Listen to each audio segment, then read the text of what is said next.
จะต้องจับตัวมึงเคี้ยวเนื้อสูบเลือดกินแค่ทั้งเป็นให้จงได้นี่ดูสิม้าเขียวประกาศความข้างแค้นออกมาเช่นนี้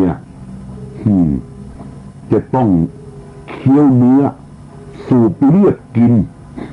ทั้งเป็นด้วยม้าเขียวไม่ได้ว่าแต่ปากเท่านั้นด่ายังไม่ทันจะจบคำก็ควบม้าตะรุยเข้ามาใกล้จะจับตัวโจโฉเลยทีเดียวอีกิมฐานเอกโจโฉนั้นก็ควบม้าเข้ามาสกัดกั้นประทะเข้าไว้ก่อนอีกิมกับม้าเขียวก็รบกันเป็นอย่างหนักได้20 เพลงอีกิมสิ้นกำลังสู้ม้าเขียวไม่ได้ก็ควบม้าหนีลิกองก็ควบม้าเข้ารบกับม้าเขียวได้9 เพลงม้าเขียวก็เอาทวนแทงถูกลิกองตกม้าตายและม้าเขียวก็ออกคำสั่งให้ทหารตะลุมบอลเข้าไปในกองทัพของโจโฉทันที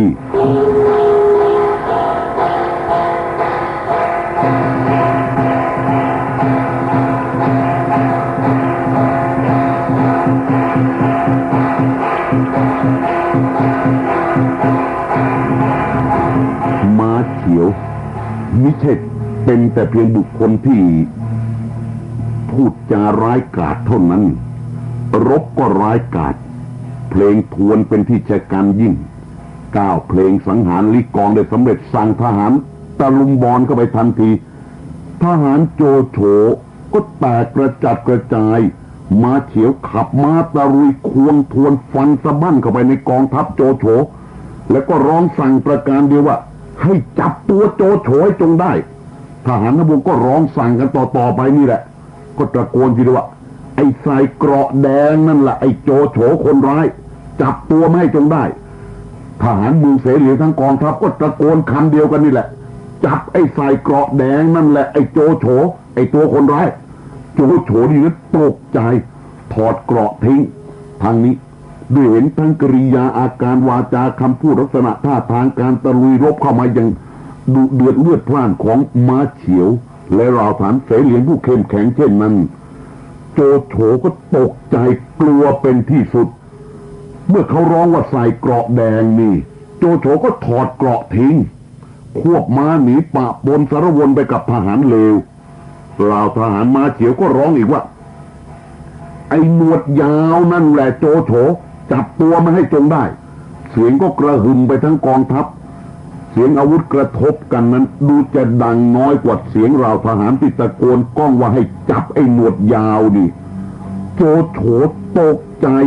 ถ้ากระบี่ขึ้นมาตัดหนวดตัวเองทิ้งซะเลยคือให้หนวดมันสั้นขณะนั้นก็ได้ยินเสียงทหารม้าเขียวร้องอีกว่าไอ้ตัดหนวดนั่นแหละให้จับตัวให้จงได้ไอ้หนวดสั้นตัดใหม่นั่นแหละไอ้คนร้ายโอ้โหโจโฉวิตกเป็นที่สุดในที่สุดก็เอาผ้าแพรชายธงมาห่อคางตัวเองเข้าไว้แล้วก็ควบม้าตะลุยหนีม้าเขียวก็ควบม้าไล่ตามติดกระชั้นชิดไปทีเดียวโจโฉเหลียวมาเห็นม้าเขียวก็ตกใจถึงกับพลัดตกจากหลังม้าเลยแต่โจโฉก็ยอดทหารถึงจะพลัดตกจากหลังม้าไปก็มิได้เสียทีนอนกลิ้งเกลือกรอคมอาวุธแต่อย่างใดหรอกลุกขึ้นตั้งตัวได้ก็วิ่งเข้าไปแอบต้นไม้ม้าเขียวก็ควบม้าตะลุยเข้าไปเอาทวนแทงโจโฉโจโฉหลบได้วิ่งหนีเข้าป่าทวนที่ม้าเขียวแทงไปอย่างรุนแรงและรวดเร็วเมื่อมันพลาดจากเป้าหมายมันก็ไปปักคาที่ต้นไม้เข้าให้ม้าเขียวก็สารวนกว่าจะชักทวนของตนออกมาได้เนี่ยโจโฉก็หนีไปห่างตามพอสมควรแล้วม้าเขียวชักทวนอะไรก็ไล่ตามโจโฉไปใกล้จะถึงค่ายไล่ตามไปจนใกล้จะถึงค่ายโจโฉโจหองเห็นดังนั้นก็ควบม้าเข้ามารบกับม้าเขียวโจหองขุนพลร่วมแท้ผู้นี้ก็มีฝีมือมิใช่ย่อยประทะม้าเขียวอยู่ได้50 เพลงแห่หัวเอียนแห่หัวแซ่แห่หัวแซ่เก่าสกุลเดิมของโจมิงเต้เห็นโจหองรบกับม้าเขียวนั้นอิดโรยกำลังลงแล้วแห่หัวเอียนก็กลัวว่าโจหองจะเสียทีแก่ม้าเขียว ก็ควบม้าเข้าไปช่วยรุมกระหน่ำเป็น2-1ซึ่ง2นี้คือแฮหัวเอียนกับโจหองนี่ก็ยอดขุนพลมาเฉียวนะไล่ตะลุยติดตามโจโฉเข้ามาเนี่ยไล่เข้ามาแต่ตัวผู้เดียวเรียกว่าไล่เกินทหารทั้งปวงเข้ามาแต่ตัวคนเดียวได้สติขึ้นมายังคิดได้ก็ชักไม่ไว้ใจเหมือนกันในที่สุดก็พละจากเกรงทวนที่ถูกรุมอยู่2-1นั้นควบม้ากลับด่านตรงกวนโจโฉผู้ต้องถอดเสื้อเกราะทิ้งต้องตัดหนวดทิ้งต้องเอาผ้าแดงมาห่อคางของตนไว้เนี่ยก็กระเซาะกระเซิงกระปรกกระเปรี้ยย่ำแย่กลับเข้าค่ายได้สำเร็จเมื่อเข้าค่ายได้แล้วโจเม้งเต้ผู้ชำนาญการสงครามโจโฉได้รับการยกย่องคำนี้ด้วยความจริงใจจากฝ่ายตรงข้ามมากอยู่ทีเดียวว่าเป็นผู้ชำนาญการสงครามก็ผู้ชำนาญการสงครามนี่แหละกำชับกำชาฐานทั้งปวงให้รักษาค่ายมั่นไว้มิได้ออกรบกับม้าเฉียวแล้วก็ยกความชอบให้แก่โจหองให้บำเหน็จรางวัลแก่โจหองเป็นอันมากในฐานะที่โจหองมาสกัดม้าเฉียวไว้ได้เป็นการช่วยชีวิตโจเม้งเต้เข้าไว้แต่ถ้าเราจะกล่าวตรงนี้กันสักนิดเดียวเนี่ยนะครับโจเม้งเต้ผู้ชำนาญการสงครามเนี่ยถูกต้องด้วยรู้ทีแพ้รู้ทีชนะ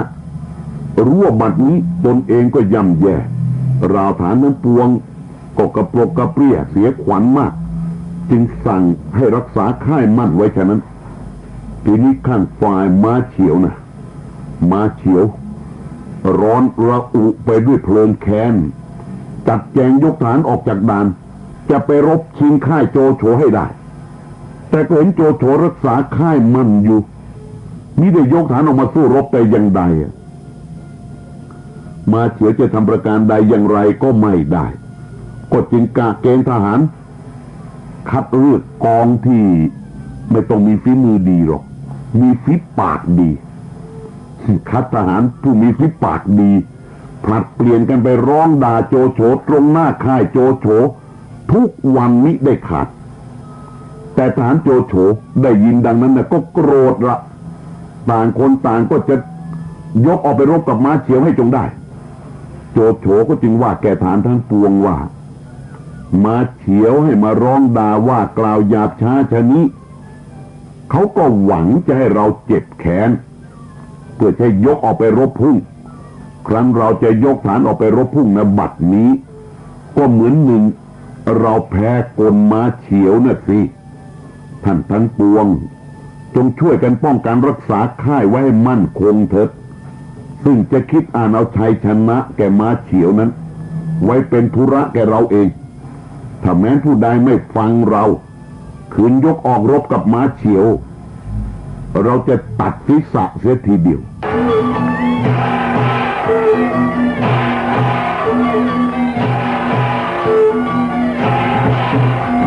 เราจะว่าโจโฉขลาดกลัววันเกรงต่อม้าเฉียวหนักหนากระไรก็ตามใจเถอะแต่ถ้าจะพิจารณากันสักนิดเดียวนะครับถ้าจะว่าเหมือนมวยที่เหนือชั้นกันเหลือเกินนะครับหมากที่เดินกันคนละแบบคือทีแพ้ก็ยอมแพ้ทีเสียก็ยอมเสียนี่ลักษณะโดยแท้ของโจเม้งเต้เอาละบอกแกฐานทุกคนว่าไม่ต้องรบไว้เป็นธุระเราเองที่จะชัยชนะนะทีนี้โจโฉก็รู้อยู่ว่าฐานทั้งปวงเนี่ยอาจจะเอาความกล้าหาญประการเดียวเอาความรักในโจเม้งเต้เป็นที่ยิ่ง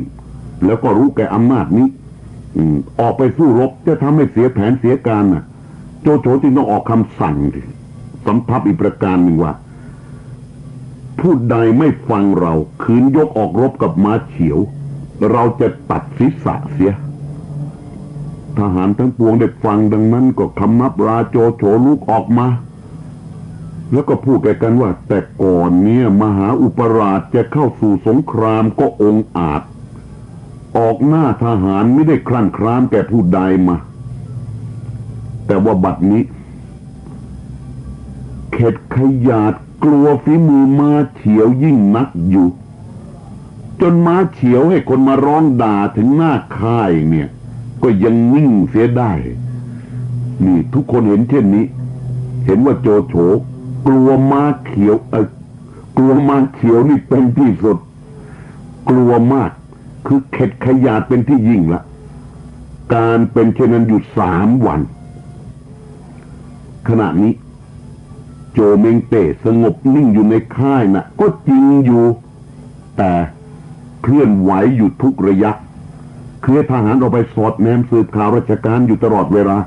จะได้ข่าวมาประการใดอย่างไรจะได้ดำเนินการรบกันต่อไปเนี่ยรายงานจากกองสอดแนมก็แจ้งเข้ามากระโจโฉว่าบัดนี้ม้าเฉียวได้ทหารเพิ่มเติมอีก20,000โจโฉได้ฟังนั้นก็จึงคิดทีเดียวโจเมงเต้คิดทีเดียวและก็อาจจะคิดแปลกกว่าผู้อื่นในขณะรบกันอยู่เช่นนี้ศึกประจันกันอยู่ดังนี้ตนเองเป็นฝ่ายเพียงพร้ำอยู่อย่างนี้ข้าศึกได้ทหารอีก20,000ที่จะต้องหวาดหวั่นกระนั้นหรือโจเมงเต้มิใช่เช่นนั้นโจเมงเต้คิดทีเดียวว่าจากเมืองเสเหลียงกว่าจะมาถึงด่านตงกวนเนี่ยมันเป็นระยะทางไกลแล้วก็กันดารขัดสนนะม้าเฉียวมีกำลังกล้าหาญเข้มแข็งก็จริงแต่ก็เป็นเด็กหนุ่มความคิดน้อยยังหาเคยทำการใหญ่ไม่แล้วก็ยังไม่ชำนาญที่จะผ่อนปรนเอาใจทหารทั้งปวงนานไปเสบียงอาหารขัดสนลงก็เห็นว่าทหารทั้งปวงนี่แหละจะต้องเอาใจออกหากสิ้นเราก็จะได้ทำการถนัดนี่โจโฉพิจารณาไปรูปนี้เลยมิได้หวั่นหวาดต่อกำลังของข้าศึกที่มาเพิ่มเติมนั่นเลยกลับเห็นว่านั่นแหละจะเป็นจุดเพลี่ยงพล้ำของฝ่ายตรงข้ามเสียด้วยซ้ำไปโจโฉพิจารณาฉะนั้นแล้วเนี่ยก็ว่าแก่ฐานทั้งปวงทีเดียวว่าซึ่งทหารม้าเขียวหนุนอีก20,000นั้นเรามีความยินดีนะจะคิดเอาชัยชนะให้จงได้โจโฉประกาศไปเช่นนี้เลยยินดีวันรุ่งขึ้นทหารก็เข้ามารายงานโจโฉอีกว่าทหารม้าเขียวหนุนเนื่องไม่เป็นอันมากแทนที่จะเป็นข่าวที่ทำให้หวั่นหวาดวิตกเปล่าเลยโจโฉได้ฟังรายงานฉบับที่2นี่ว่าทหารม้าเขียวหนุนเนื่องไม่เป็นอันมากโจโฉหัวเราะเลยทีเดียวโจเมงเต้หัวเราะเลยแล้วก็พูดว่าการสงครามครั้งนี้เราหมายได้ชนะทายเดียวนี่โจเมงเต้มิชำนาญการสงครามหรือกล่าวมาอย่างนี้เลยรายงานว่าทหารข้าศึกเพิ่มเติมมาเป็น2 ละรอบแต่โจโฉบอกว่าชนะทายเดียวชนะลูกเดียวชนะประการเดียวแล้วสั่งแต่งโต๊ะเรียงขุนนางนายทหารนายทัพนายกองทั้งปวงเลยทีเดียวเรียงฉลองชัยชนะที่ยังไม่ชนะขณะเมื่อเสพตุรากันอยู่นั้นทหารทั้งปวงคิดถึงการสงครามและต่างก็คิดกันอยู่ว่าโจโฉนายเราเข็ดขยาดแก่ฝีมือม้าเฉียวกลัวม้าเฉียวมากจึงมิได้สั่งการทัพแต่ประการใดแต่ยังทำเป็นปากแข็งว่าจะคิดอ่านเอาชัยชนะให้ได้จะต้องชนะถ่ายเดียวจะเป็นชนี้ได้กระไรอ่ะนี่เราทหารต่างคิดกันนี้ก็ยิ้มอยู่ในใจยิ้มถึงยิ้มมันจะอยู่ในใจก็ตามเถอะแต่มันก็อดที่จะปรากฏออกมาที่ใบหน้ามิได้แววเย้ยมีอยู่ทั่วหน้าทหารทั้งปวงโจโฉนั้นก็แกล้งถามประชดหวังจะลองความคิดฐานทั้งปวงทีเดียวว่า บัดนี้ท่านทั้งปวงน่ะหัวเราะเยาะในใจสำคัญว่าเราแพ้ฝีมือม้าเฉียวซึ่งความคิดอยู่แล้วก็ความคิดท่านทั้งปวงน่ะจะทำประการใดที่จะได้ชัยชนะก็จงเร่งบอกมาให้เราแจ้งนี่โจโฉก็รู้ว่าทหารเรานี่หัวเราะเยาะอยู่อะสิหลงก็จริงว่าซึ่งมหาอุปราชตั้งมั่นรักษาค่ายอยู่ชะนี้ก็ดีอยู่แล้วบัดนี้ม้าเฉียวตั้งอยู่ในด่านตรงกวนก็มีใจกำเริบหาได้คิดอ่านป้องกันระวังทางหลังไม่ขอให้มหาอุปราชแต่งทหารยกอ้อมไปตัดทางเสบียงตีกระนาบหลังลงมาให้ม้าเฉียวพะวงหลังและเราจึงยกฐานเข้าตีเอาด่านตรงกวนทางด้านหน้าก็จะได้โดยง่ายสีหลงว่าอย่างนี้นี่วางแผนให้อย่างนี้โจโฉได้ฟังนั้นก็จึงแกล้งว่ากระสิหลงหวังจะไม่ให้คนนั้นพวงดูหมิ่นว่าตัวเองเนี่ยพลอยด้วยความคิดสีหลงเนี่ยคือมาเห็นด้วยกับความคิดสีหลงนี่เป็นการพลอยด้วยความคิดเขาอะโจโฉก็จึงแกล้งว่าความคิดซึ่งท่านว่าเนี่ยต้องกับความคิดเราแต่หาสู้ลึกซึ้งไม่นี่โจเม้งเต้ว่าอย่างนี้ความจริงก็เก็บจากความคิดสีหลงนี่แหละแต่ด้วยความไวอันปัญญาปราดเปรื่องของโจเม้งเต้นี่มีอยู่ก็ใช้แผนการนี้แล้วก็กล่าวต่อไปว่าลึกไม่สู้เราคิดไว้ลึกกว่านี้เราจะให้ท่านคือให้สีหลงเนี่ยกับจูเหลงคุมฐาน 4,000 รอบยกอ้อมไปเห็นป่าและเขาอันใดเป็นทางชอบกลก็ให้ตั้งซุ่มอยู่และเราจึงจะยกอ้อมไปทางทัพเรือไปทางน้ำยกอ้อมเข้าตีเอาด่านตรงกวนท่านจงยกฐานตีกระนาบลงมาสีหลงกับจูเหลงก็รับคำโจโฉละคุมฐานจำนวน 4,000 ยกไปโจโฉก็ให้โจหยินเนี่ยคุมฐานอยู่ป้องกันรักษาค่ายแล้วก็พาโจหองน้องคนหนุ่มยกฐานอ้อมไปต่อเรือรบณแม่น้ำฮุยโหข้างทิศตะวันออกของด่านตงกวน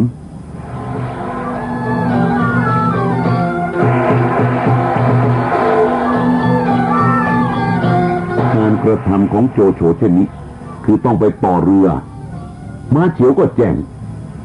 อันนี้ก็ขอกล่าวให้ทราบว่าเป็นธรรมดาแม่ทัพนายกองก็จะต้องส่งคนสืบแนมสืบข้อราชการรับคนข่าวม้าเร็วนี่ออกไปใครได้ข่าวอะไรก็ต้องรายงานเข้ามาล่ะม้าเฉียวก็รู้อันนี้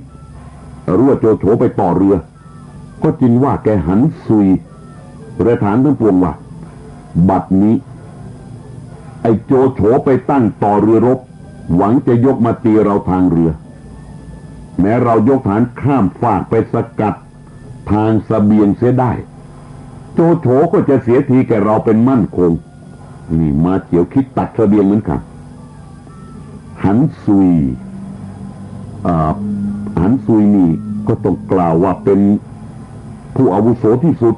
เพราะเป็นเพื่อนกับม้าเท้งซึ่งเป็นบิดาม้าเฉียวหันซุยก็จึงว่าซึ่งจะยกทหารไปสกัดทางเสบียงนั้นเห็นมิชอบเพราะเป็นระหว่างกองทัพโจโฉอยู่เราคอยโจโฉข้ามฟากมาแล้วเจ้าจงอ้อมไปตีสกัดหลังเราจะคุมฐานต้านหน้าไว้โจโฉก็จะระส่ำระสายม้าเฉียวเด็ดฟังหันซุยว่าดังนั้นน่ะก็เห็นชอบด้วยก็จึงให้ฐานไปคอยสอดแนมที่กองทัพโจโฉว่าโจโฉจะเข้าตีเอาด่านตรงกวนเมื่อใดอย่างไรนี่ส่งคนไปคอยสอดแนมให้ทราบข่าวจงได้ทีนี้มาทางฝ่ายโจโฉละฝ่ายโจโฉครั้นต่อเรือรบเสร็จแล้วก็จัดแจงทหารลงเรือรบเป็น3 กองจะยกข้ามฟากไปทหารกองสอดแนมของม้าเฉียวก็เอาเนื้อความมาบอกแกม้าเฉียว มาเฉียวได้แจ้งแล้วก็กะเกณฑ์ฐานออกซุ่มสกัดคอยอยู่ครั้นกองทัพโจโฉมาถึงฝั่งโจโฉกับฐาน1,000ขึ้นบกจัดแจงจะตั้งค่ายละมาเฉียวก็ลงเรือรบอ้อมสกัดหลังเข้าไปฐานโจโฉทั้งปวงที่ไม่ถึงฝั่งมาเฉียวก็นำเรือของตนโจมตีทหารของโจโฉที่ยังไม่ถึงฝั่งนี่แหละแต่กระจัดกระจายไปส่วนที่อยู่บนบกน่ะเป็นจำนวนพันเท่านั้นก็วิ่งหนีลงเรือฝ่ายโจเม้งเต้โฉนั้นมิได้รู้เลยว่าข้าศึกมาทางเหนือทางใต้มาจากไหนประการใดอย่างไรมากน้อยแค่ไหนนี่ยกกระบี่ขึ้นห้ามหวังจะเอาใจฐานทั้งปวงไว้ก่อนละว่าอย่าตื่นกันอย่าวุ่นวายไปเราอยู่นี่จะกลัวอันใดโจเม้งเต้ประกาศขึ้นชนิดแต่เราทหารนั้นมิได้ฟังแล้วฝ่ายมาเขียวเห็นโจโฉอยู่ในกลุ่มทหารทั้งปวงตั้งค่ายบนตลิ่งมาเขียวก็แอบเรือขึ้นบกแล้วก็ขึ้นขี่ม้าคือเอาม้ามาในเรือด้วยม้านี่เป็นพาหนะสำคัญของยอดนักรบสมัยนั้นละตัวนายจะขาดมิได้เลยอ่ะนี่ม้าเขียวเพ่นขึ้นหลังม้าไล่ฟันตะลุยเข้าไปในหมู่ฐานโจโฉที่ขึ้นบกได้เนี่ยทหารทั้งปวงก็วิ่งวุ่นวายร้องโวยทีเดียวว่าม้าเฉียวมาแล้วม้าเฉียวมาแล้วเข้าถูกเห็นม้าเฉียวไล่ฟันทหารเข้ามาเช่นยังอีก50 วาจะถึงตัวโจโฉแล้วเข้าถูกก็ตกใจโดดได้เข้าไปอุ้มโจโฉวิ่งไปลงเรือเขาถูเองตกใจแต่ไม่ได้หันเข้าสู้ม้าเฉียวนะอย่างไรก็ตามแต่กระโดดเข้าอุ้มโจโฉวิ่งลุยไปลงเรือมือซ้ายถึงหางเสือมือขวาก็ค้ำเรือออกจากฝั่งฐานทัพบกก็ตกใจวิ่งกลุ่มรุมเข้าไปฉุดเรือโจโฉไว้กลัวตายกันทั้งนั้นน่ะก็ร้องว่ามหาอุปราชช่วยชีวิตข้าพเจ้าด้วยมหาอุปราชช่วยชีวิตข้าพเจ้าด้วยแต่ขณะนั้นเขาถูกก็จะนำเรือออกจากฝั่งหนีม้าเฉียวให้พ้นให้จงได้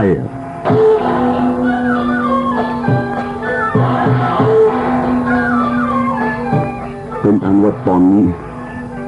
โจโฉ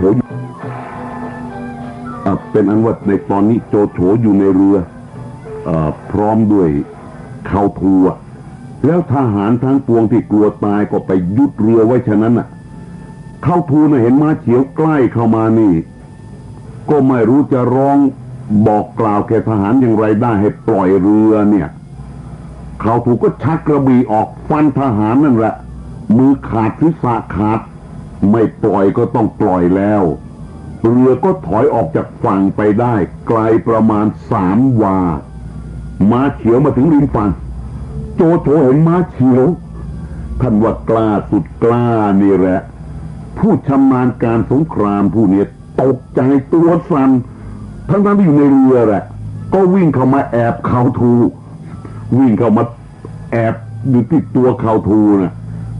ถ้าเราจะนึกไปสักนิดก็เหมือนเด็กที่กลัวอะไรอย่างที่สุดกลัวจนสุดหัวใจ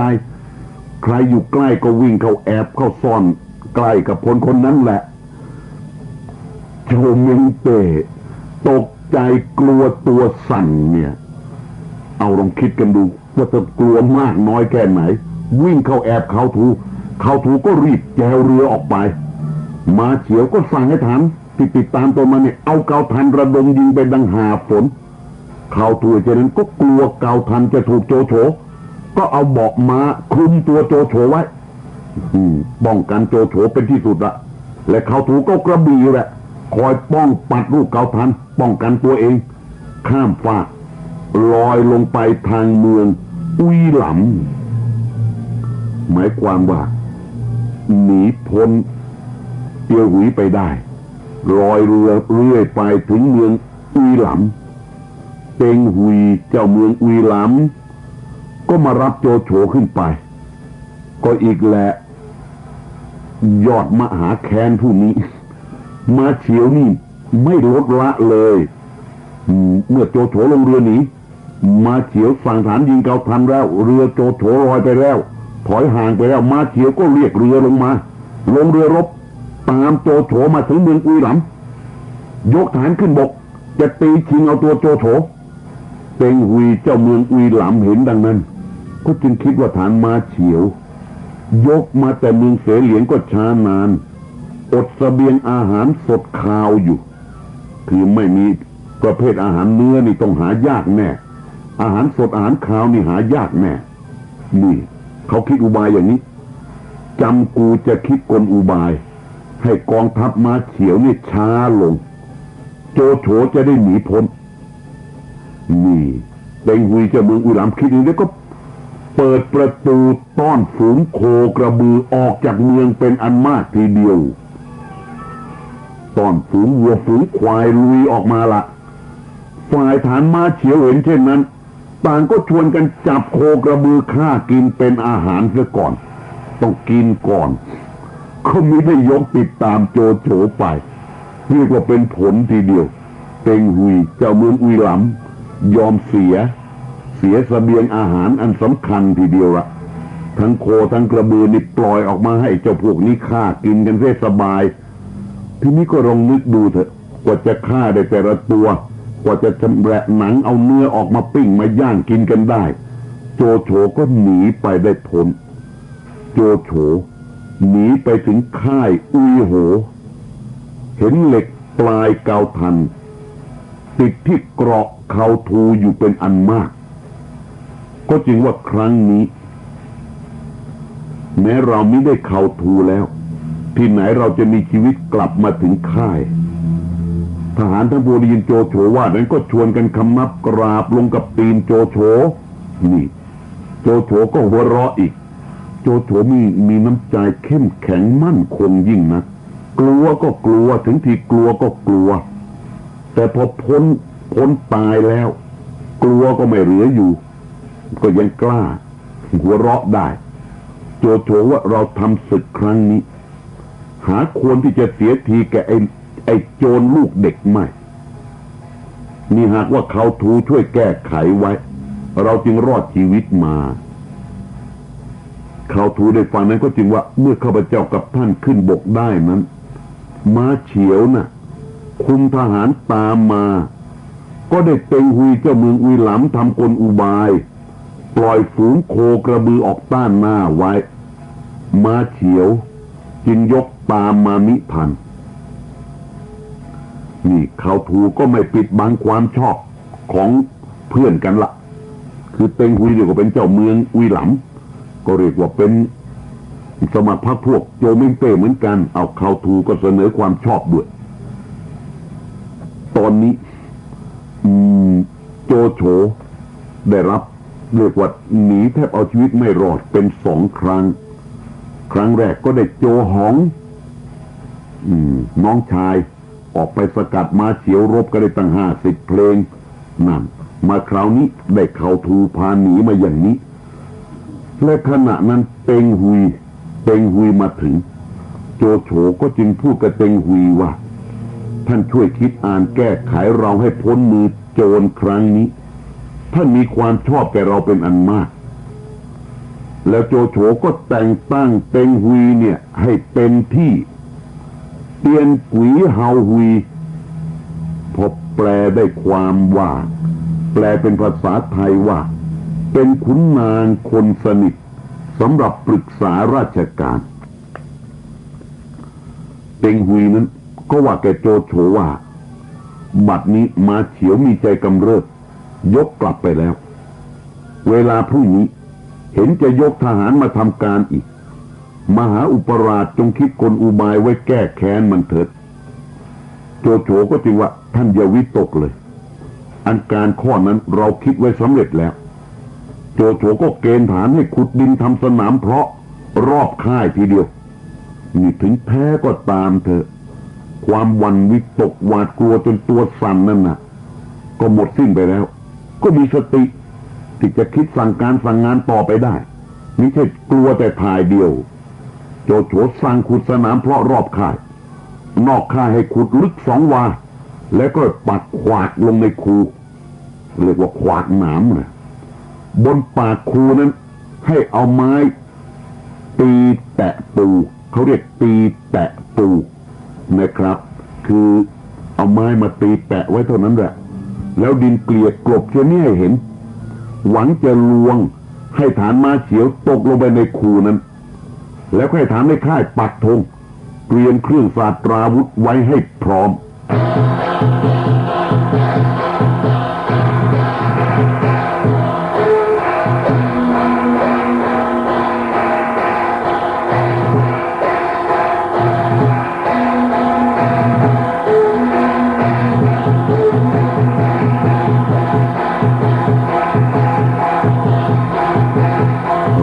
ติดตามศึกม้าเขียวโจโฉกันต่อไปครับฝ่ายม้าเขียวเอาละติดตามมาจนในที่สุดก็กลับคือทหารมัวไปไล่จับวัวจับควายย่างกินเป็นอาหารกันเส้นนี่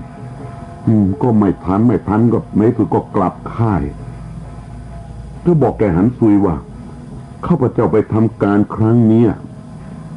มีชัยชนะแทบจะจับตัวโจโฉได้แต่มีทหารคนหนึ่งรูปร่างร่ำสัน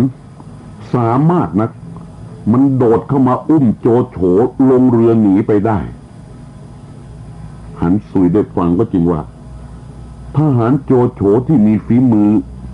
ทรงพลังนี่มีอยู่2 คนคือแต่เตียนอุย1เตียนอุยก็ตายไปแล้วยังเหลืออีกคนหนึ่งก็คือข่าวทูซึ่งเข้ามาแก้ไขโจโฉได้ในครั้งนี้เนี่ยข้าพเจ้าเห็นว่าจะเป็นข่าวทูคนนี้มีกำลังและฝีมือดีกว่าฐานทั้งปวงเสมือน1 เสืออันร้ายเจ้าพบมันเข้าจะรบพุ่งอย่าประมาทระวังให้จงดีนี่หันซุยบอกกล่าวลำดับอย่างนี้เลยทหารยอดทรงพลังของโจโฉ2 คนเตียนอุยไงเตียนอุยผู้ถือซากศพเป็นอาวุธนะเรื่องเตียนอุยนี่เราได้รู้ได้ฟังผ่านกันมาแล้วเตียนอุยเราได้รู้ได้ฟังผ่านกันมาแล้วเตียนอุยเราได้รู้ได้ฟังผ่านกันมาแล้วเตียนอุยเราได้รู้ได้ฟังผ่านกันมาแล้วเตียนอุย